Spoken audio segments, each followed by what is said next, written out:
All right, so we're ready to go. I'd like to call the regular meeting of the City of Chattahoochee Hills City Council for February 4th, 2025 to order.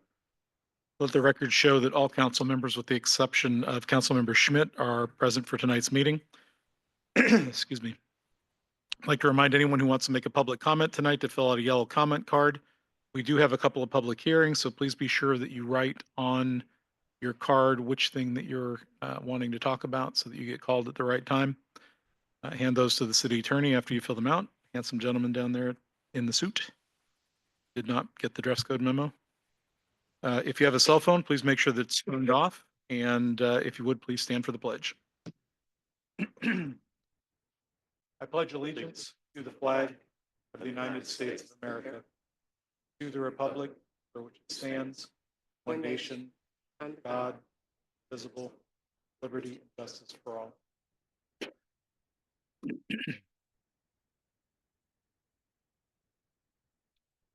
First item tonight is the approval of the meeting agenda.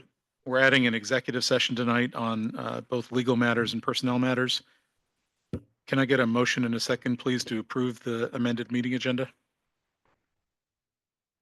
Make a motion to approve the posted meeting agenda. Second. The amended meeting agenda. Amended meeting agenda. All those in favor, please say aye. Aye. Aye. Those opposed, nay. Agenda stands approved. Next up is the approval of the minutes from the regular council meeting of January 7th, 2024. Can I get a motion in a second, please, to approve those minutes? Motion to approve the minutes. Second it. We have a motion and a second. Anybody need anything added or changed? If not, all those in favor of adopting the minutes, please say aye. Aye. Aye. Those opposed, nay. Minutes stand adopted. Pardon me. We have a proclamation today proclaiming March 21st, 2025 as Arbor Day in the city of Chattahoochee Hills. You know, we're a tree city and do a lot around trying to protect our trees here. I'm not going to read the actual proclamation. We'll probably read that when we do the tree planting or whatever. But again, just a reflection of being thoughtful about the fact that we've got a lot of trees here and we're trying to keep them that way. We have no commission reports today. Next up is staff reports, and we'll start with a financial update from the city manager.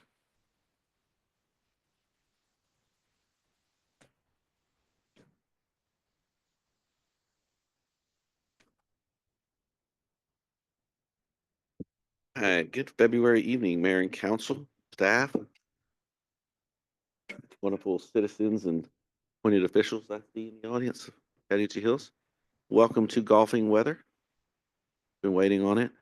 Let's hope it sticks around. I didn't watch the Greyhound to see what happened, so y'all have to let me know. Before I get into the financials, I just want to touch on a couple of things, you know, because I don't have reports for admin, but I have a couple things I want to update everybody on. The chairs you guys are sitting in, don't get comfortable because I ordered new chairs. They will be here. They're folding chairs. That'll be easier to stack with cushions. So this may be the last time you're sitting in these chairs. Those are on the way. Also, we're running I want to update. We're running a little bit behind on some business license renewals. It's a software issue we're working with. But so those of you that have businesses that are working on getting your business license, we're working on it with you. So just stand by. I am going to be attending this week after today, tomorrow night, Thursday and Friday. It's a Georgia City County Managers Association retreat. We do it every February. It's a retreat. I'm on the board. I'm your District 3 representative for GCCMA. And the good thing is it's a great retreat. It's a short retreat, but it's in Lake Oconee, so we'll be there. And the cool thing about this retreat is this is paid for by my association. So I'll be gone, but I won't be gone using taxpayer dollars. That's always a good thing. But I'll be available by cell and email, as I always am. So just so you know, if you come by the office tomorrow, you're welcome to use it because I won't be in there to be vacant for you. You can use. And the last two things before I get to council, I just wanted to touch on because as staff, you know, we're small. We're very close. We got great working relationships, and we had two people that work here had members of their family pass away. Our court clerk, Penny Mitchell, her father passed away over the weekend. He was in hospice. It was a rough ride for her, and so our we were with her during that period of time and supporting her. She was back Monday. She kind of said, I need to get back to work. I guess you know how it is when you're in that situation. You just want to get back at it, right? And then David Healy, his mother passed away. I heard, I think, was it yesterday? Yeah. And he's one of our most, valued employees too, and his mom. So, keep them in your thoughts and stuff. You lose a family member, lose a parent. It's tough. I haven't yet. I don't know how that feels. I know it'll be coming one day, but anyway, we're with those folks. But on to the financials. Get this out of the way. We are about 53% through the fiscal year. We're over 50%. So you look at where we're at on taxes stuff. We talked about a little bit when we talked about House Bill 581 earlier, and we'll talk about that again. But we're almost to what we projected for collection of taxes, which is good because we're right on the mark from a revenue standpoint.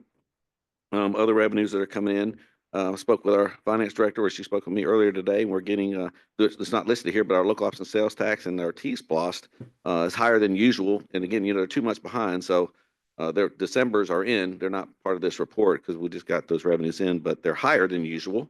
And probably because people are spending more money, tax dollars in those months in December. The second page, when we talk about expenditures, I try to put at the bottom the little colored chart that kind of talks about things that are outside. I pull out the capital, as I've always done over the years, pull out capital expenditures so you can see what we spent in different capital areas and such. And those will go up, particularly when we talk about T-SPLOST, because we're writing checks for that, trying to finish up on Ricker Road. And then we got the other funds with the hotel motel.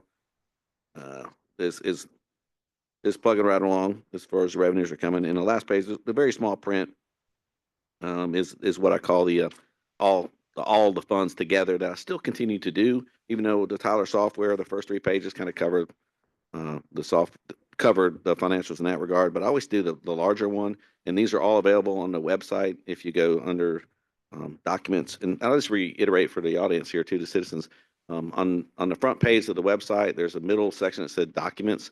If you go in there, there's a lot of different things in there, but also there's reports based on years. So each of the department reports you hear tonight are uploaded on that website before you come here. So this information is also available on the website if you need to take a look at it or go into a deeper dive on the financials. But we're right on track with everything when it comes to expenditures. We're not over, with the exception of things that we pay in advance, like for our risk management and such. But we're keeping an eye on it. And speaking of budgets, it's February. And 2026 starts July 1. So I've got a draft budget calendar out. We're going to start talking about, I meet with the mayor. We get together and talk about revenues. We project revenues. And then we start getting with the council after I get with the directors and they start getting their anticipated expenditures in and such. And we start having those 2-on-2 meetings with the council members. And before you know it, it'll be June. And that'll be the time when the new budget gets adopted. So that's not far away. Please feel free to call me, get engaged, ask me any questions, or bring anything to my attention that you might be concerned about as far as revenues or expenditures, and I'll make sure I put a note and we keep those discussions going. Happy to answer any questions you have on these financials. Anybody got anything? If not, we'll follow up with a fire department report from Chief Brett.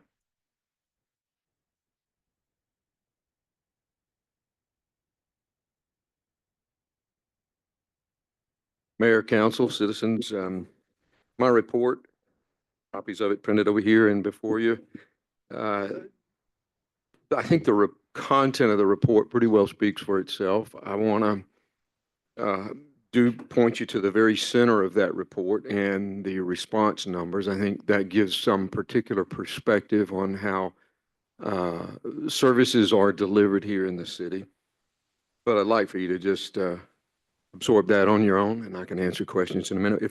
If I may, I want to offer a word of tribute for Coweta Battalion Chief Bart Cawthon, who's recently deceased, and I offer these words, I guess, to all those who serve in spite of the many dangers. With regards to firefighting, from the very beginning of formalized fire service, firefighters have been responding to incidents that are often the cause of an act of violence. They result from violence in some way. Did you know that in Washington DC, firefighters are assaulted on the job every 3 days on average? I'm gonna give you some other thoughts about these, that brings these dangers a little closer to home. January 2025, on the 19th actually, Battalion Chief Bart Cawthon was shot by a property owner while helping a couple who had wrecked their car. In July of 23, firefighter John Melton, 29, died after a targeted assault on firefighters at a fire station. In June of 23, a woman on scene assaulted a Fayetteville paramedic who was rendering aid to a family member. December of 22, firefighters battling a dumpster fire at the site of the controversial Atlanta police training facility. They were pummeled with rocks and debris. In November of 21, Cobb County firefighter Justin Hicks was shot to death in an apartment.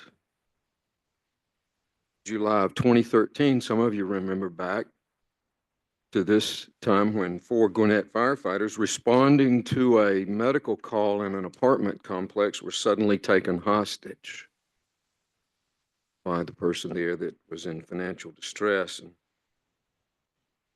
it just gives you a pause. Peoria, Arizona Fire Department Fire Inspector Howard Munding has written a thesis titled Violence Against Firefighters, Angels of Mercy Under Attack. And in his thesis, Inspector Munding quotes the stunning statistic that an estimated 700,000 assaults occur on paramedics and EMTs annually in the U.S. The National Fire Protection Association's report, Firefighter Fatalities, records 32 firefighters die annually from assaults while on duty. And if you ask, have Chattahoochee Hills firefighters and EMS professionals ever been assaulted or threatened? The answer is absolutely. In public safety, there just are inherent dangers. So in tribute to my work colleague and relative, Bart Cawthon, I say this of those who go before us and all are who are bestowed the Samaritan spirit to serve others. And I think you know this quote, scripture, greater love hath no man, no person than this, that they lay down their life for others. This band I wear on my badge is what firefighters do when a coworker, a colleague passes. And so I wear it still for Bart. I think you all would have seen that in the news. That's what I have to say. Any questions that I could answer from the report?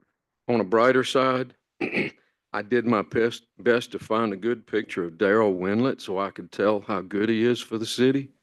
And all I could come up with was this old grungy photo of me and him working at 2 a.m. in the Emergency Operations Center during the recent ice and snow.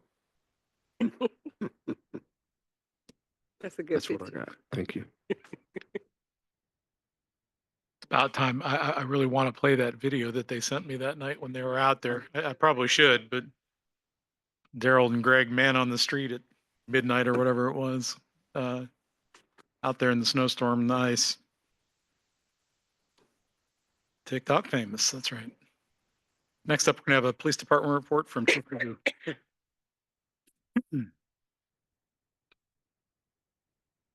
Good evening, Mayor, Council, citizens. Before you, the monthly report for the police department.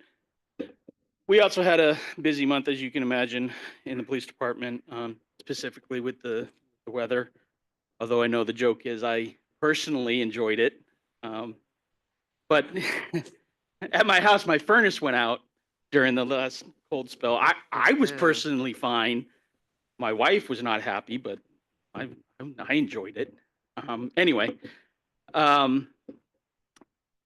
Anyway, yeah, so calls were up significantly, as you can imagine, with the cold. Our traffic accidents, you can see, were up, but I would like to point out that those accident numbers, although there were quite a few, I think all but one or two of them were single car accidents, and they all happened during the ice storm. I actually want to thank the citizens for the most part during the ice, not during the snow part, but during the ice part. For the most part, citizens stayed home or at least didn't travel, which, you know, we all joke, or we all talk about, especially those of us that have friends or family in the north, and they tease us about, you know, a little bit of snow, we don't know how to drive. But it's because, I grew up in Alaska. I know how to drive in the ice and snow, but we also in Alaska have the equipment to deal with ice and snow. If you have family or friends that are in the northern state, they have the equipment, the snow plows and and stuff to deal with the ice and the snow, and we just don't have that down here. And also, when I took my driver's test, I took it at 40 below zero on a sheet of ice with snow tires, and that's what I drove in, and that's how I drove. But I've also been in Georgia for 26 years now. So my skills have probably deteriorated a little bit. So yes, I joke about me being able to drive in the ice and snow, but if it actually came down to it, if I went back to Alaska for any period of time, I'm sure all my friends back home would make fun of me. But anyway, the point is that for the most part, our citizens did stay home, and we did have a few accidents, but they were all single car accidents, and most of them were just people sliding off into the ditch, and they didn't really injure themselves or anything. So that's a good thing. The other thing that I wanted in on the backside, I put a note about it. We got a missing persons report over I think it was a couple weeks ago, and the person waited, I want to say 3 days to report the person missing. And they said it was because they thought they couldn't report him missing for 24 hours. That is absolutely 100% false. That you see that on the movies and the TV show, that because they're over 18, you can't report them until they're missing for 24 hours. That is completely false. Okay. You don't have to wait. There is no set time that you have to wait to report someone missing. Now, that being said, if someone's like 20 minutes late, please don't call and report them missing. I mean, use some common sense. But especially if someone is not where they're supposed to be and you've tried calling them and it's been a couple hours and you're starting to get worried, give us a call, and whatnot. But especially if someone is actually missing, time is of the essence. Now in this case, we were able to find the person, and it was just, they didn't want to talk to people. So, anyway, but yeah, you do not have to wait. And especially if the person is a juvenile, or if they are a special needs, or they have some type of disability, do not have to wait. Or even if they don't have a special any type of disability, you do not have to wait any set period of time. So, other than that, any questions? Thanks, Kevin. Kevin mentioned equipment. I saw some pictures of some guys that work for Atlanta Public Works on the back of a pickup truck with scoops, shoveling salt out of the back. We actually have a spreader, and Daryl and his guys are running around getting all those icy corners. So at least we have a little bit of equipment. Next up is a Public Works Department report from Director Wendland. Good evening, Mayor and Council and residents of Chattahoochee Hills. Thank you for the opportunity once again. Stay here. I want to take a moment to talk about the ice storms that we had. Sometimes, you have I did make a video. Greg and I, we've worked so many storms. For Christmas, he was going to give me a collage of pictures that we've taken at 2 or 3 o'clock in the morning. And it would have been fun, but we do make videos, but we take it serious. But you have to enjoy what you do. And I try to always make jokes about what we do each and every day. It just lightens up the stress of what we got going on. And in my video, it's factual, as in stay home, you can't drive in the summer, so you know you can't drive in the ice. So it was but if you don't know what goes into preparing for a storm like that, you have to be ready weeks. We had phone calls from joining cities asking to beg for salt, equipment, help. They wasn't ready, and I don't, that kind of confused me. If that's what you do for a living, you should know. That's what we do. We did help other cities. I told them we're a priority. My city's priority. We salted a little over 8,000 pounds of salt that we put out during the storms. My guys, each individual, the ones that did work, we put in over working hours, 100 hours a piece for the storm, staying, putting out ice, taking turns, loading up the truck. There's a lot that goes into it, a lot that goes in. I'm thankful for my guys. A lot of people bragged, come at me and what we do. I don't take all the credit. It's my guys, man. It's not just me. They had 3 employees call me before it hit. I said, hey, can we come on in? Do we need to come in? What do we need to do? Bring what we need to, and that's impressive that guys are taking ownership and wanting to better and wanting to work and wanting the city to be in a good place. And I'm thankful for that. I do want to recognize my staff for stepping up and helping me be successful, because I am not anything without my guys. And I'm thankful for them. I'm thankful for you allowing me. When I first came, I had 2 employees. You put them together, I might have had a half employee, but it was I've got good staff now. I have really good staff, some qualified people, and I'm really thankful and for the equipment that you have allowed me. Also, we have after the rain, we got phone calls about Rico Tatum Road being closed down. That's Palmetto section. Again, they haven't been maintaining the roads. People complain about ditches and water going in on their property. The way it's designed, I'm sorry, if you build a house in a hole, you're gonna get water. It's the way it is. Our roads withheld, 3 or 4 inches of snow for several days, and ice and water and rain right after it. So what we did after the storm, our right-of-way crews went out and started cleaning ditches and cross drains, making sure that's good. So let the water dry on the road, so we can start by scraping them, get them back slick, and adding gravel where it needs to be. Also, the right-of-way crew, if you noticed, they're out there doing the sidearm. Wintertime is what we do to cut them back as far as we can. So summertime, all we have to do is bush hog, and then when you got deer, as many deer we have in the city that cross, you can it's better view for you when a person driving down the road, they see it, and it kind of lets them be more prepared for the crossing of a deer.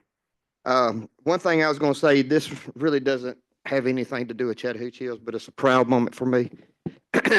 If many of you don't know, I have an older son that's 32 years old, and at 32 years old, he's a deputy fire chief. Man, I'm telling you, there's I get emotional. I'm proud of my son. There was a fire chief. He worked at Atlanta as a captain for years. Total years of service was 60 years.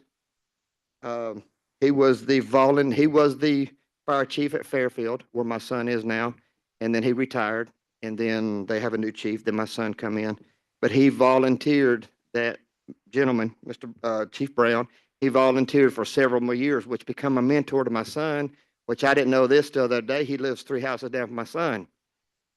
Anyway, Chief Brown died a few days ago, and I went to the ceremony service, and my son handled it all. He set up the fire engines, the people come, the bagpipes. I was a very proud moment to see my son stand out and to be somebody, a servant to the people, because there's 2 types of people. People take from the community, people give to the community. I feel like my family, we give back to the community. I just want to take the moment to say I'm thankful. My son, he did an amazing job. Lost another good fireman. Greg sent condolence to him. There was a lot of people, other fire stations. I believe it was Coweta County, Paulding County, Haralson County, Heard County. Of course, this was Carroll County. A lot of people showed up. If you've never been to a service like that, you should go. It's one of them things that are gonna make the hair on the back of your neck stand up. It's very a proud moment. That's all I have. Thank you. Thanks, Cyril. Thank you. Next up is a community development report from Director Morton. Good evening, Mayor and Council. As always, you have the numbers in front of you. We had 19 total building permits issued this month versus 30 a month ago. In general, the numbers were down this month compared to, a year ago. COs are down, inspections conducted down.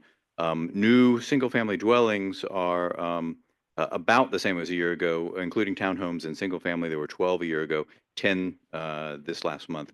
So roughly the same. We have, as you know, received last year an application for an 8,000 acre rezoning. It's in the DRI process, still in the DRI process, still expected to take a couple months before it comes out of that process. But the application is still alive. We expect some at least minor changes to the site plan in that process, and you'll be seeing it when it's ready. This month, no planning commission meeting. We have not received the traffic study for the proposed rezoning that's on your agenda for this evening. And planning commission will continue that hearing until the March meeting. So no planning commission this month. That hearing will continue in March. That's all I have. Mike doesn't get to do as many exciting things late at night, but he is often working on planning stuff late at night. So give him credit for that. Next up is an economic development report from Director Montesinos.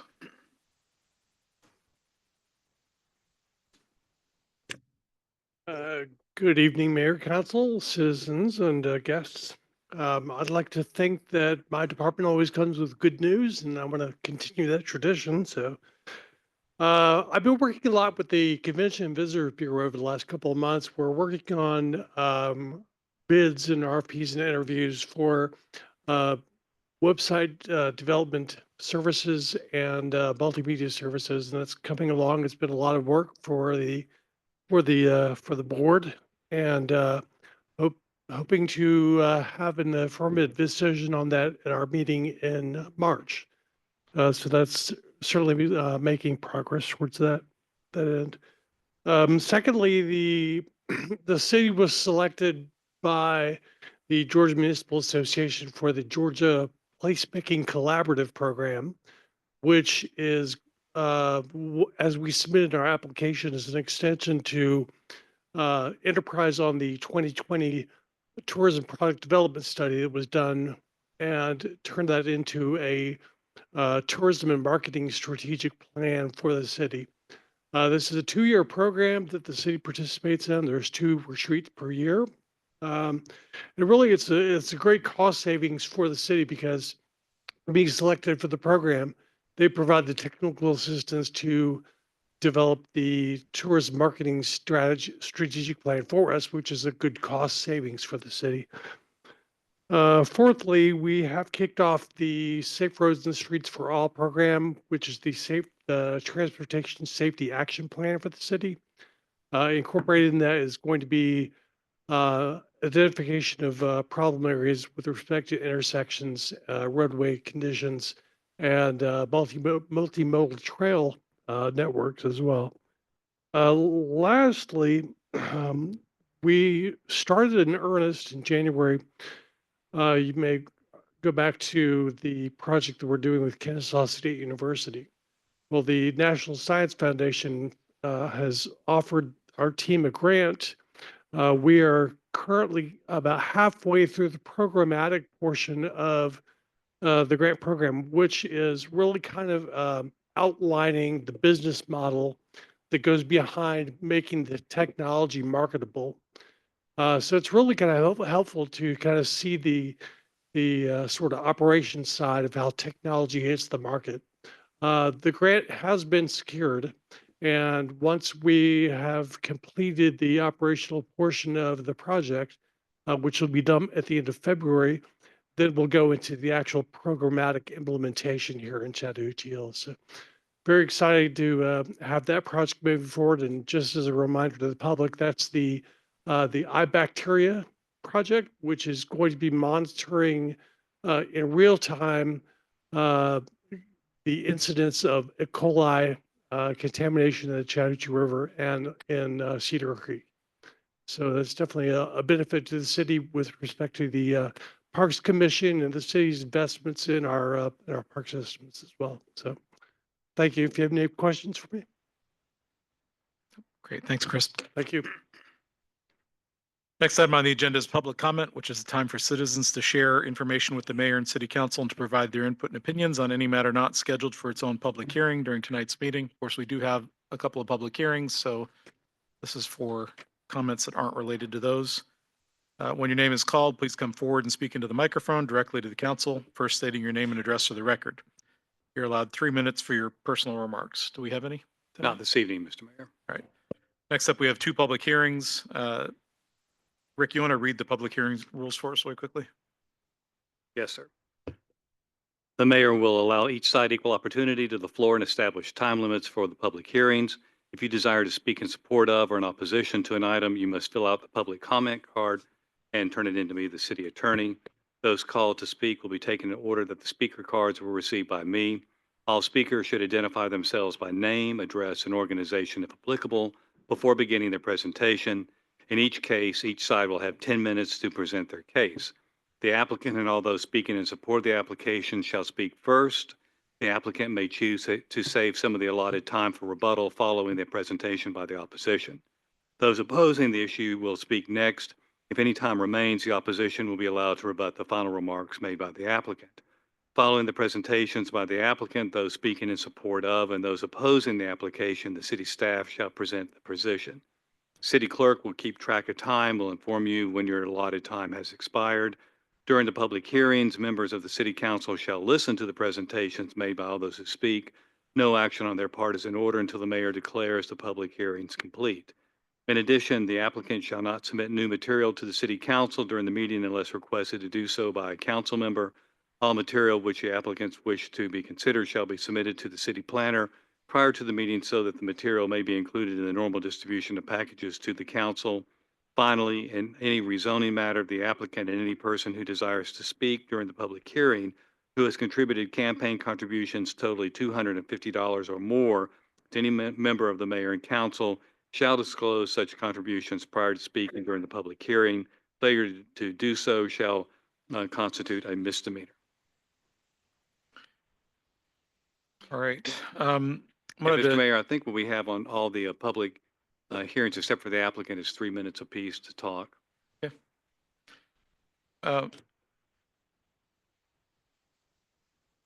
Total. So it'll be a little bit longer than the 10 minutes. That's fine. We got 15 5 minutes is fine. cards. Just go ahead and make it 15.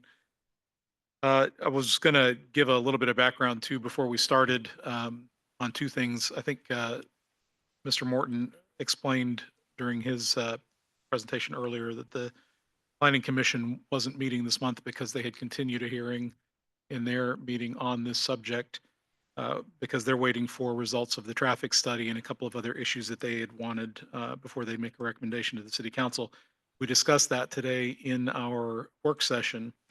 And based on those conversations, what we're going to be doing is having the public hearing so that we can hear people's input, but we're going to continue that public hearing until we also get the results of that traffic study and also the input from the Planning Commission on that.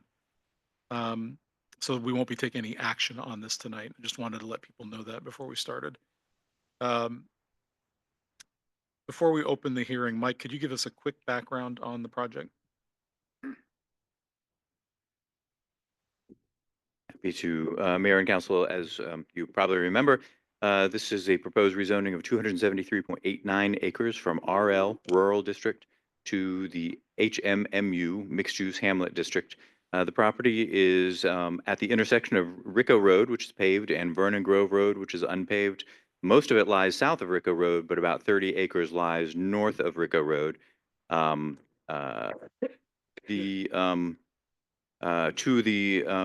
property is mostly surrounded by single family and some large tracts, including some pasture land. To the south is a large undeveloped site, which was recently rezoned as part of the Serenby hamlet. The plan shows 71% of the property protected as open space and civic space. It shows the required buffers around the entire perimeter. The proposal is for 274 residential units clustered, as you can see on the plan, in kind of 4 main areas, depending on how you want to define them. There are 2 shown connections to Rico Road, one serving the 30 acres to the north and another serving the bulk of the property to the south. There's another connection shown on Vernon Grove Road, but since Vernon Grove is unpaved and the city restricts access on unpaved roads, there's a proposed condition limiting access at that entrance to emergency vehicles and bike, ped, equestrian, those sorts of uses. If approved, the project would preserve or protect 191 acres of open space and over 5,000 feet of road frontages. The plan shows a little over an acre for non-residential uses. The zoning would require a minimum of 10,960 square feet of floor area. That's the building area. When I mentioned the acre, that's the land area. The applicant has indicated that what they envision for the non-residential use would be professional office, maybe an eatery, boutique clothing store, things like that. As the mayor indicated, as I indicated also, there's a requirement for a traffic study, which we're still waiting for. The city council at the first read asked the applicant to do some community engagement. They did hold a public meeting here on the 28th. About 50 people attended. There was a hearing in the planning commission meeting this month, and they asked for a couple things. They decided, as the mayor said, to continue the hearing until the next meeting, waiting for the receipt of the traffic study. They asked for some additional analysis of how many linear feet of pipe would be required for water and sewer lines, and whether or not any right-of-way would need to be purchased by the applicant. They wanted to hear about the community engagement meeting, and they wanted to be sure that the traffic counts were not taken while Rico Road was under construction. They have continued theirs. Staff's recommendation is also to defer until receipt of the materials and Planning Commission makes their recommendation. Happy to take any questions. We're good. All right, let's go ahead and open the public hearing. The applicant should present the request. Good evening, Mayor and Council.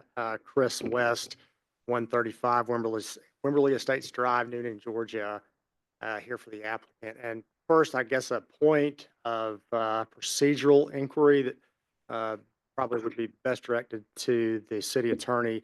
Are we taking up the first read? Did we table the first read? Essentially, we're taking it back up tonight, or is tonight a second read? Tonight's second read, it was advertised as public hearing, so we'll let the members of the public who want to speak, speak. Understood. Thank you for that. As Mike mentioned, we held a community meeting at the encouragement of you folks, and in addition to the Planning Commission, Councilmember Lightsey, I remember, was there, as well as Councilmember Peak and Councilmember Foster was not there. But thank you, gentlemen, for coming out and hearing from your citizens and constituents. I do think it was productive. I think that we got some good feedback in terms of being able to finesse our plan going forward in a way that would, I think it was, some constructive criticism in some ways, some positive feedback in others. The majority of folks were opposed, but there were some folks who were here supportive of the proposition, of the idea. So, as Mike mentioned, additionally, the Planning Commission requested that we delay taking the traffic counts on Rico Road until the road construction is completed. And I went to the property today and saw they are putting on what I understand to be the last layer of asphalt. So it looks like they're making really good progress on the construction of the road. Beyond that, I'll be happy to answer any questions, and we'll reserve the rest of our time until the public speaks. We'll save questions for after. All right, next, David Robinson.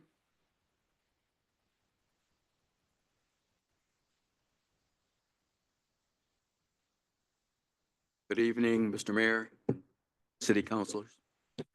My name is David Robinson. I live at 7650 Rico Road, number 1, which is Rico Lake. The entrance to Rico Lake community is directly across the street from Vernon Grove, as you probably know, and we also front along a portion of the proposed development. And I'm speaking in opposition to the development. The request that we have, and I think it's been already discussed by the city council, is that you continue until the April 1st meeting. I'm not sure if you take a vote on that or not, but I think that because the zoning commission and also the citizens have further questions and further work that needs to be done before you entertain it. The applicant held a community meeting last week, and it was very cordial. It was attended by approximately 50 citizens, the vast majority of which, maybe all of which, were opposed. And they raised a good number of questions, many of which were not responded to by Mr. West. He wasn't able to respond to them. We hope that he's going back and going to provide answers. For that reason, because there's a good deal of community interest in this particular project, and because there are a lot of what the community at least feels are open issues and open questions that we'd like information on, we would ask that there be another community meeting arranged through Mr. Morton's office and with Mr. West. We'd also request, because Mr. West seemed to have a limited knowledge of the project, and particularly the nuts and bolts of the project, that he bring whomever is doing the actual planning, and also maybe Mr. Merrill Jr., the developer, along so that the community can get more complete answers. And I can give you a couple examples. There are others. The plan has 4 phases.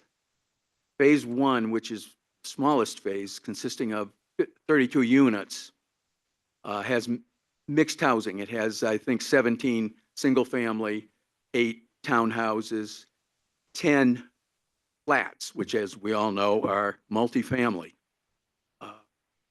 The other 3 phases, which consist of the majority of the project, 242, if my math is correct, don't disclose what kind of housing is going to go on there. So in theory, at least, they could be all townhouses, they could be all multifamily. And that's a great concern of the community. And my time is up. That's great. Thank you. Next, Ken Hearn.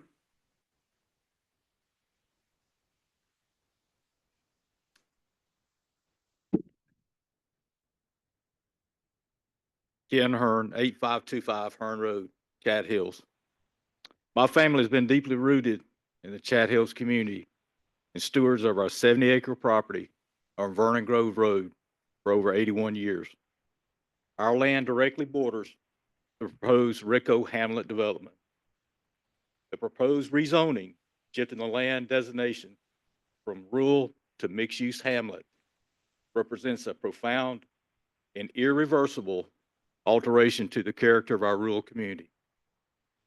The construction of 274 residential units as currently planned will fundamentally transform the landscape we cherish, jeopardizing the quiet, rural setting that has defined our lives and the lives of generations before us. This change goes far beyond aesthetics. It carries significant environmental consequences.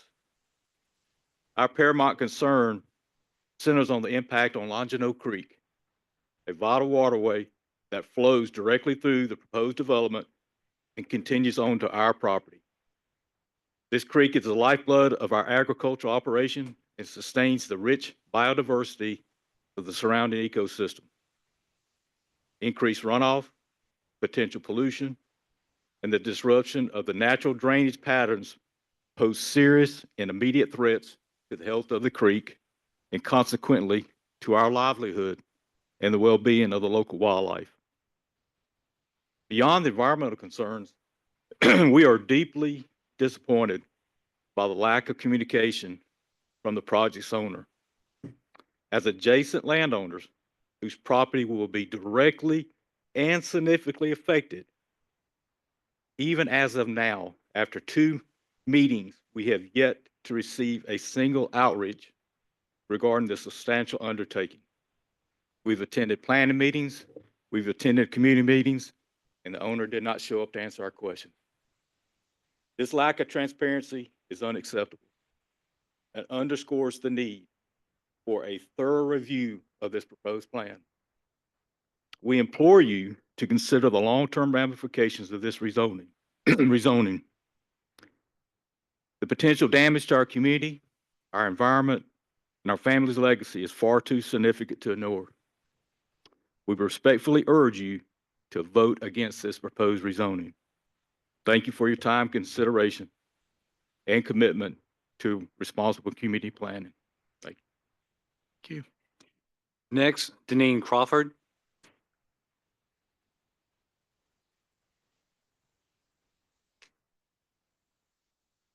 Deneen Crawford, 5575 Cocker Mill Road. I attended the Planning and Zoning Committee meeting just to kind of sit back and watch and listen to what was being said and what the concerns of the citizens were. After sitting there, I realized that there was no one, not one person, that spoke up for this development except for the lawyer that's representing the development. There were 13 citizens that stood up against this development. They had valuable concerns about the wildlife, the runoff, the ecosystem. They had concerns about the traffic study. And I was very proud of our Planning and Zoning Committee meeting to actually recommend that we defer this until Rico Road is not torn up and is completely paved so that there is actual traffic riding down Rico Road. They also talked about a rock quarry that is on this development, on this piece of land. And it was kind of brushed aside like it's not a big deal. Well, I would like to know if anybody has went out and walked the property and seen that there is actually like a 60-foot cliff of rock where this rock quarry was. You know, that is dangerous to even try to mix into a residential community. I would like to see on this concept plan, how are they going to fence this in? What are they going to do to keep people out of that? Because that is just a huge danger. I can just see Chief Brett having to run out there and extract someone from the rock quarry because they've fallen over. Someone's gotten drunk, they've fallen in. We drinking around a rock? No, I don't want to be drinking around the rock quarry. Also, what about golf carts that might be running, through the development and crossing Rico Road? I mean, there's a lot of golf carts that are running through Serenbe and crossing Hutchinson Ferry and having to be impounded lately. So, is that going to increase the police over there and having to impound golf carts? So I would like for you to really consider all these issues that have come before you. But the main issue I would like to see that you get addressed is the communication factor. There seems to be a communication breakdown. I've been standing up here for 6 years now, trying to see if there's a better way that we can communicate with our citizens on these huge developments that are coming through. And like Mr. Hearn just said, His property is adjacent to it. Nobody has reached out to them yet. Thank you for your time. Next, Scott Schaefer.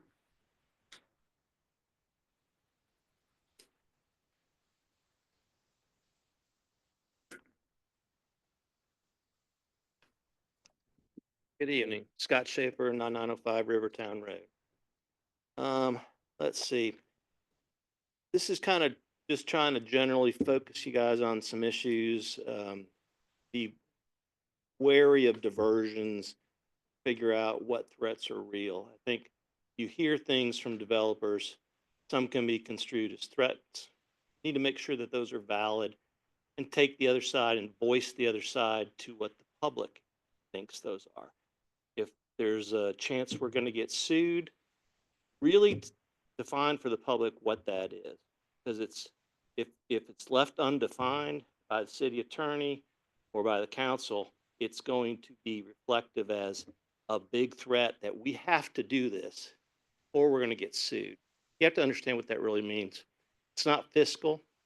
If it's just we have to come back and take what the developer is pushing, that's what it is. It needs to be defined. Can't be an empty threat. So one, applaud the sabbatical on the new building. Really want to refocus our city back to what current residents want, not predominantly what the few desire or if their primary goal is making money. Want to remind the council, attorney, city staff to equally represent both sides of issues. That's what your job is. Ask relevant questions. I want to hear more questions about what can go wrong with things. I don't hear that a lot. Let's see, for this particular issue, and again, I'm not a lawyer, I'm an engineer, so I am qualified to speak common sense. That wasn't a slam on lawyers. It kind of came out that way, didn't it? Each rezoning application that we got, there seems to be a cautionary measure in there about it's a threat that we're going to get sued based on the Fourth Amendment. Looked into it a little bit. While there's nothing wrong with saying that, putting it in there, they can legally put that stuff in there. They're defining things as taking of property. But it's inappropriate for the council, attorneys, staff to basically raise this frequently that we're going to get sued if we don't. You can't do that. That's not what your job is. You can't reiterate what that application is and imply a threat to what the public's going to perceive as a threat. You have to define what that threat is and what it really means. There's some court cases out there.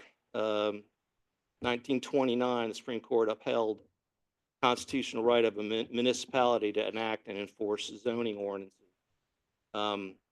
There's Georgia Supreme Court twice said some things, basically said it's on the side of the municipality. No threat. And next we have, I put my glasses on, sorry. Richard Dendy. Good evening. My name is Richard Dendy Jr. I own the property on the corner of Vernon Grove Road, and Rico Road. I'm probably the closest of anybody in this room to this proposed development. I speak before you today. I'm strongly opposed to what is proposed here. I don't know that I can express my concerns any better than Mr. Hearn behind me did. I was unaware of any of this until Christmas Eve when I saw the gentleman putting the signs out, and I really didn't have a clue as to what it was about or whatever. But, I've lived here probably 20 some odd years before Chattahoochee Hills was even a city. Back when, everybody that lived around here tried to get annexed into Coweta and this, that, and other. So I do know a good bit, and I'm very, very familiar with the property where the applicant is wanting to get rezoned. I question whether or not this was handled properly from the get-go. I'm sure there's plenty of people in this room and some probably that need to be here that are not, that would feel the same way, but I question whether or not this is really what this city was set up as when it was really set up. Is this really what the people, the taxpayers and the voters that live here wanted when the city was established? I question whether our fire department is able to or would be able to handle the situation, whether our police could handle it, not to mention the environmental impacts, the wildlife. You know, what this proposal is, I mean, basically you're going to make another Serenity, okay? I don't know that that really is what the people that live here were prepared for when that happened, but I wasn't involved in that. But, you know, and I question, you know, we're repaving Rico Road. Doesn't escape me that that's happening right as this is being proposed, whereas they did a patch job back years ago, which was the worst job I've ever seen. But besides all that, I'm very, very glad that the road is being repaved and done right this time. That's a good thing. I know progress is going to come, but that is not what I think anybody in this room would want. I mean, you know, housing is one thing, but when you're talking about, you know, building condos and multifamily places and storefronts and stuff like that. If we wanted to live in Buckhead or Midtown or somewhere, that's where we would be. We live out here because this is the way we thought it was going to be. Thank you very much. Thank you. That's the last card I have, Mr. Mayor. It's time, if rebuttal for the applicant. Thank you, Mr. Lindsay. I would be glad to take a couple of those comments. Mr.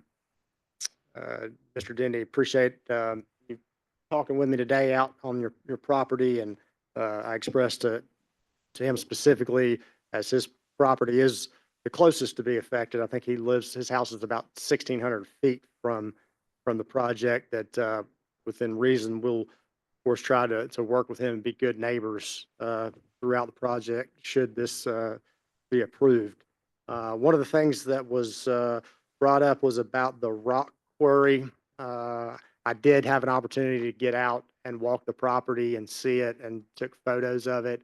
And I'm happy to show each member personally from my phone the photos I took.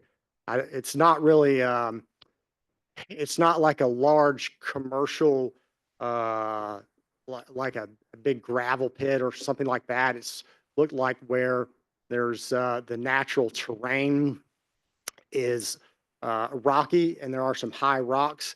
And at some point there was, I assume a small company going in and quarrying rocks out of it. It does, I think we can use both landscaping and fencing to make it safe for the neighborhood, safe for children that might be passed through that. I think that makes perfect sense. When I initially heard about it, I was concerned whether it was some deep pit that might have, 100 or 200 feet of water or something like that, a large site, but that's not what is out there. Mr.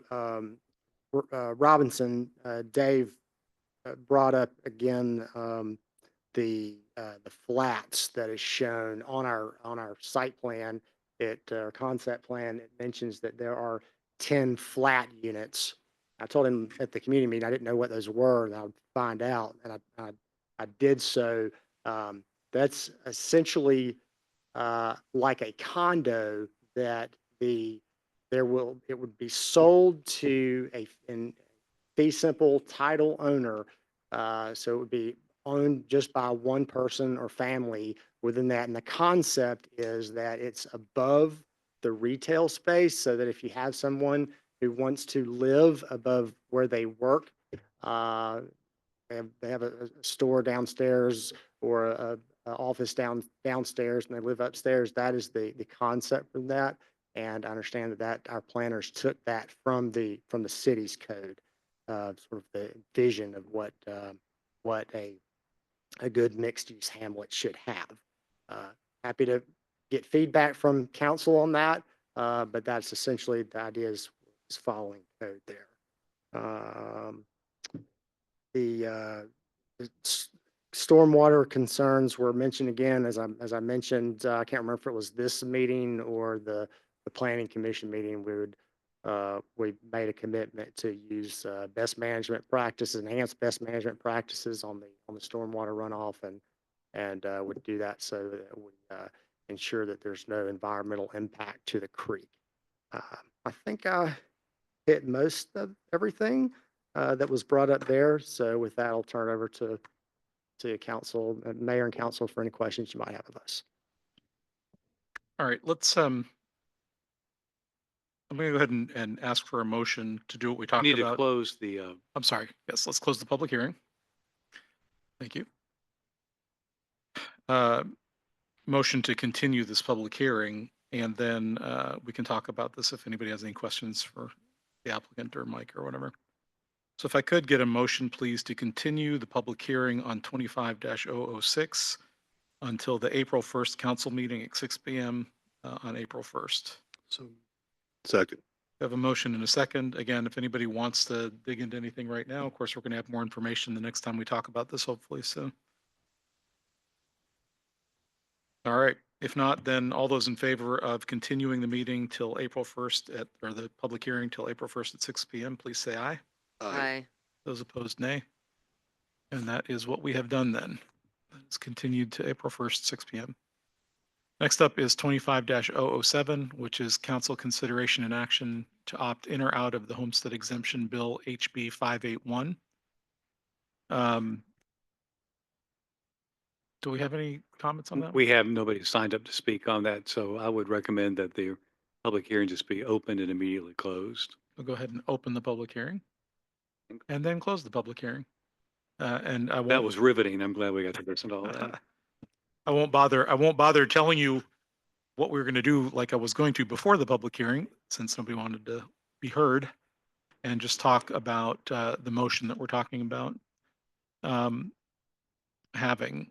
The long and the short of this is that this is a bill that fixes the value of your property as a floating homestead exemption, basically between transactions. So it is one of those things that helps reduce the tax bite for people that are long-term residents in a particular home. It resets when the home is sold. The way that this is working is that it's a county-wide thing, and cities that represent at least half of the population have to opt in for this to become effective. We've heard from almost every city around us, most of whom have council meetings earlier than we do, that they're opting in. We agreed that we would be opting in as well. Atlanta has opted out, and so again, this need for half of the population to opt in. It's important that all the other cities, the smaller cities, do opt in. So if I could please get a motion in a second to adopt 25-007, opting into the homestead exemption offered in HB 581. I make a motion that we adopt item 25-007 to opt into. Second. We have a motion in a second. Any discussion about this? Robbie, is there anything else that you wanted to say about this before? Sorry, I buzzed right through that. Anybody has any questions from the audience, citizens, or anything like that? I'm available by email, phone, or you can come visit me in the office. I wrote an article about it. It's in the city newsletter. Also have some links in my weekly newsletter. Weekly newsletter goes out to elected and appointed officials, but it gets posted on the website under the documents page on the front page, and you can scroll down and go to city manager newsletter, and it's in there, and there's a link to House Bill 581 on there. So information's available. I'm happy to provide that individually or in person. The House bill has a lot of conditions attached to it, and it's been a little confusing the way it's been rolled out through the tax office and all of that. And I want to highlight something that we talked about in the work session, which is that Robbie actually sent an email out to all the other city managers in Fulton County, getting the ball rolling on this conversation weeks ago, and has kind of become the point person in the whole county on this. And it reflects something that Darrell said earlier as well, we prepare for stuff here and we get ahead of things. And again, just wanted to appreciate that. We have a motion and a second on this. All those in favor of adopting and opting into HB 581 via our item 25007, please say aye. Aye. Aye. Those opposed, nay. That carries unanimously. We will probably, again, it's not been rolled out all that cleanly, but as soon as this is done, we'll have something up on the website that explains in a little more detail how it works for folks and just so that people understand what's happening with their taxes, their property taxes. Next up, we have a couple of new business items. Number one is 25-008, which is council consideration to approve changing the Parks Commission meeting time from 6 until 4 on the second Tuesday of each month. They move that if there's a conflict with our council meeting. And again, that's just something that helps that very productive group get what they need done in a more convenient way. Talked about that. It didn't seem like anybody had any problem with that. So can I get a motion in a second, please, to adopt 25-008? Motion to adopt 25-008. Second it. We have a motion and a second. All those in favor, please say aye. Aye. Aye. Right. Congratulations. If we can get to bed earlier, much earlier.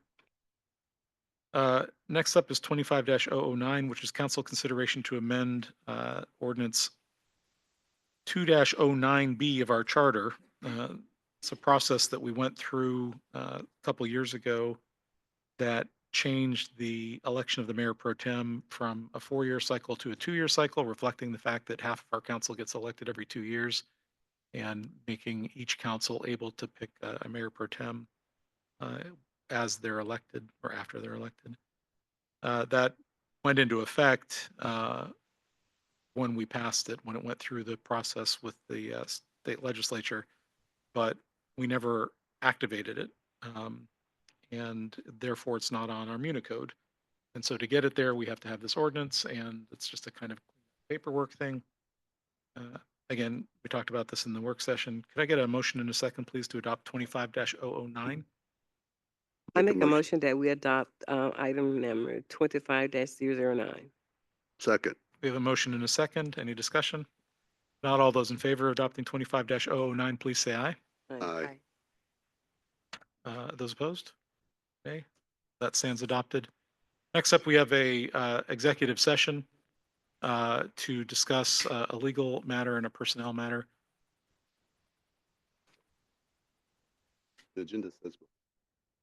Does it? Okay, I'm sorry. It's not on my, I have it out of order on my list. Yes, we can do that way. I'll make it better for people not having to wait.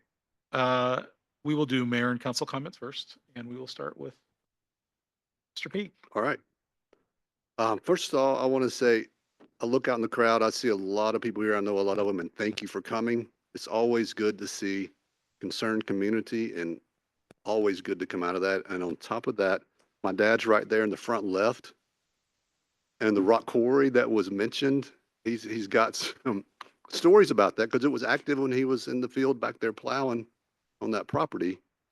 And one time where they overran the guards and escaped, but he loves telling stories, so ask him about that. And the creek, they used to swim in the creek, Tom Hendrick's Creek back there. And I love hearing the stories, and he's right there in the front row. You know, I love the community. I love our city. I love the fact the goal is to protect 70% of this area, and that's different than any of our neighbors, and I love that. I appreciate the city staff during those cold winter days. None of us are really like or welcome, I guess, unless you're from the north, and spending the night and overnighting the fire, making sure they're here early, overnighting the police and overnighting the public works. That's noticed, and I love it. Thank you for doing that. Thank you for caring about our city. And looking ahead, there's some important things happening. One is completing the Rico Road paving. Point well taken is always a big undertaking. Issues that are before the city, the Harrison Hamlet and the Bucart Hamlet are coming up. Those are really important, and you know, it's lots of community concerns, lots of communication flow in both directions. I appreciate the way Robbie seems to always spread the information. This bill, that was complicated. In the newsletter on the website, If you maintain awareness, he's got the information there and it's there. Thank you, Robbie, for doing that. Very good. I'm looking forward to 2025 and the Riverlands Park.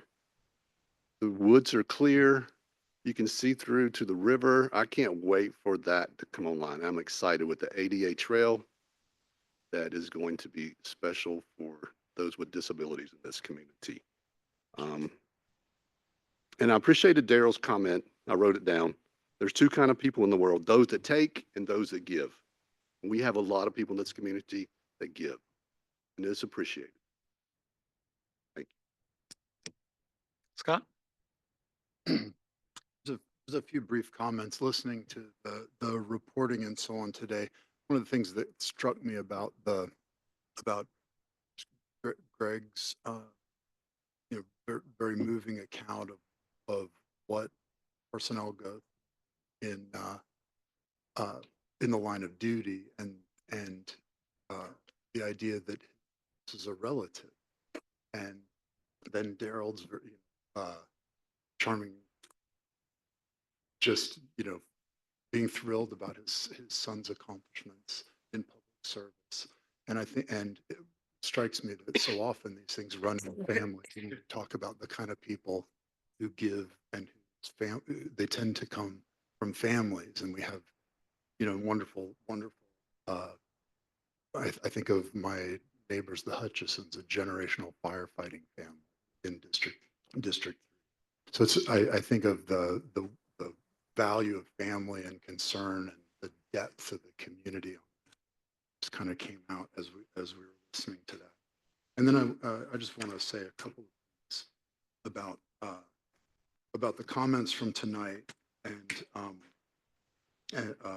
from a number of our neighbors. One of the things that really strikes me is this is a town that really knows what it wants. This is the people who seem to agree that we want preservation. We want to maintain the feel of the rural community culture that's been here for so long. We've got people in the audience who can speak to that in great detail, and I'm kind of amazed at how easy it would be, because there are so few of us right now.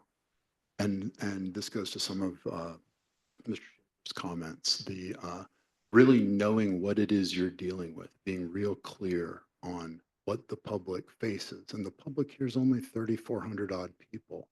You still have an opportunity to participate directly in the governance of your home. And we have coming up comprehensive plan revision, and things like our zoning reflect our comprehensive plan. And so you have the opportunity to participate and seize the reins of your community and control what it will be as it goes into the future. And I think that's at the heart of so many of the comments that we hear, and the unanimity of the voice of those comments. So I just wanted to point that out. And District 3, I actually have a couple of letters going out that will follow up on some of those things. So please look for that. Thanks very much. Thanks, Scott. Yeah, one of the things, and it's kind of a question, but I've had some questions about the homestead exemption, the filing for that, the way it stands today. Quite a few new homeowners in my district recently that maybe didn't take the opportunity to file with Fulton County for that. Sounded like Robbie, though, I was thinking it was lower, but we have like 50% of residents that have filed. We were talking about that at the work session earlier today. So for some reason, I had thought it was a little bit lower. But we still may have some folks that need to be reminded, I think, to file by March 31st. It goes into effect April 1st, and you must file that with the Fulton County Board of Assessors, and then they will apply our city's homestead exemption. So the House bill, I guess my question would be maybe to Rick, this House Bill 581, folks still need to do that if they're gonna, this year. Correct. Okay. This has no Good. impact on that No at all. impact. Okay. That's what I wanted to clarify, just with a few questions I've had. And that's if it's your primary residence. So Correct. just making sure, reminding folks of that. And then I will let Ruby, but I do know one thing I will mention because we've had some discussions about this, but the annual city movie night is set for Saturday, April 26th. And we're sandwiching that between spring breaks and the end of school. So there's very little few weekends. And I will say that we've had some great work with the community and other events happening to make sure that we can really set aside that evening and hope to see y'all. And we'll have more out about what the movie is and with all of Ruby's communication. But I think that's exciting to try to make that, to enjoy our parks. So we're going to do that in Hutchinson Ferry Park. And I think folks like that. And we have ample parking over there. Thanks. Okay. Good evening, everyone. I want to say thank you for coming out. To Mr. Scott, I want to say to you, when you talk about the lawsuit or we're going to get sued or whatever, I think we all should need to be more educated on what is right in zoning and what is not. And that's something that we all could talk about, you know, what we will get sued about or what we will not get sued about. The other thing to the citizen that lives in the area, I think that the development should have a conversation with you. For me, I always say that they should have that communication. We want to make sure that everything that, you know, whatever y'all agree upon, it should happen. But I think that it's right that they should come and have that conversation with you so that you can find out everything that's going on or whatever might happen or what is in the zoning and what is right to approve and what is not right to approve before we do get a lawsuit or something that we have to, you know, pay out some money, more money or however that happens. The other thing, we got a lot of events and stuff coming up. But one thing I want to say particularly on March the 11th, we're going to have the Chattahoochee Hill Day at the Capitol. My voice is gone. At the Capitol. And so if you would like to participate in that program, we'll go down around like maybe 8 in the morning. 10 o'clock, we'll have the opportunity to tour the Capitol and actually go into the session. And from the floor, our state representative will represent us. And then we'll take a tour of the Capitol, have lunch, and then take a picture on the stairway. This month is, we're celebrating Black History Month. Last Friday, we had an open reception.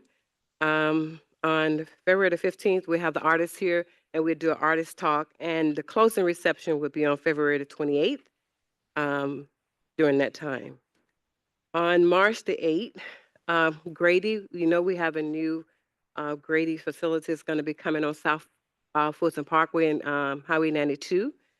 Dr. Wimley, she wanted to bring a panel together, about 15 or 20 people, ages from 25 to 60, to kind of get an idea of some of the things that we would like to, as a patient, want to see.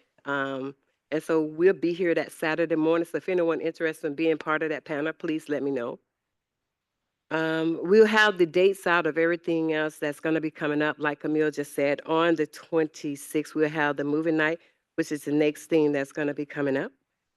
And last on January the 24th through the 27th, I attended the GMA conference downtown. It was a great conference. I took 2 classes. One was data about storytelling, how we take data and tell the story of the things that we have in the city so we'll have something to look back on. Another one was managing growth. And one of the things they did talk about was the TDR programs. It's only like 3 cities actually using the TDR program. It's a lot more to learn. So if anybody have any questions, anything, I can at least tell you what I have learned and everything. So I just want to say thank you to all the staff, Greg. Thank you, Dare, and congratulations on your son. And I know the public work, as y'all are working out there, I always say, you know, be safe. Think about yourself. I know you have to work hard, but also think about yourself as well. You have to get rest. And again, thank you. Have a good day. Good night. I do, yeah. Thanks, Ruby, for calling that out. Every time I see one of our police officers, I make sure they're safe tonight, because that job is always putting people in the face of danger, and same thing with the fire department. I appreciate Scott bringing up the comprehensive plan, because the update that we're about to have is incredibly important. The whole city was basically founded on the notion of trying to preserve most of the land and most of the community in as close to its current condition as possible. And we did our first comp plan update in, I think, 2011. And it had the highest level of participation that I've ever been able to find in any community anywhere, by a factor of about 10. More than half of the households in Chattahoochee Hills participated in that process. And we had hundreds of meetings. People split up into groups to look at different aspects of zoning, brought in development attorneys and planning experts and all sorts of people to talk about what you can do to be different from every single other place around us, because nobody in Georgia has figured that out. And the zoning that we have now that we're living under is the result basically of that process, and the compromises that people made and agreed to make in that process, both small landowners and large developers giving up things in return for this idea of preservation that creates better quality of life, frankly, for developers, probably better value. When the calls go out for participation in the next one, make a point of coming, make a point of getting engaged, come to all the meetings that you can to learn, right? Like Ruby was talking about with the TDR ordinance. TDRs are complicated. And if you don't go through some education on it, it's hard to have a thoughtful conversation about how they work and how they might apply. And that's true of almost anything related to zoning. It's not that obvious the way some of it works. And so again, we're getting ready to start the next comp plan process. It'll be going starting kind of end of this year for next year. And when notices go out, please participate. We've got a good crowd here tonight. We need more people than that joining the comp plan process. The last couple, we didn't get as much participation, and it wasn't as thorough, it wasn't as involving. Get good participation in those, you get outcomes that support what the community wants, and also lets the community understand what it is that they can do to get what they, at least as much as they can, of what they want. And that's it. That's my charge. Those invitations come out, please participate. Looking in the room, and again, different people, different times, a lot of new people, but a lot of the people that were in those plans 20 years ago are gone. Some of them dead, right? Good people from the community that have timed out. So it's time for the folks that are in this room and other people in the community now to participate going forward. Thank you all for attending tonight. We're going to go move into an executive session and then come back and then adjourn the meeting after the executive session is over. Won't hurt anybody's feelings if people don't stay, because we're not going to do anything after we get back. Appreciate your attendance tonight. And if I could please get a motion and a second to move out of the regular session to go to an executive session. I make a motion that we move out the regular session. Second. I have a motion and a second. All those in favor, please say aye. Aye. All right.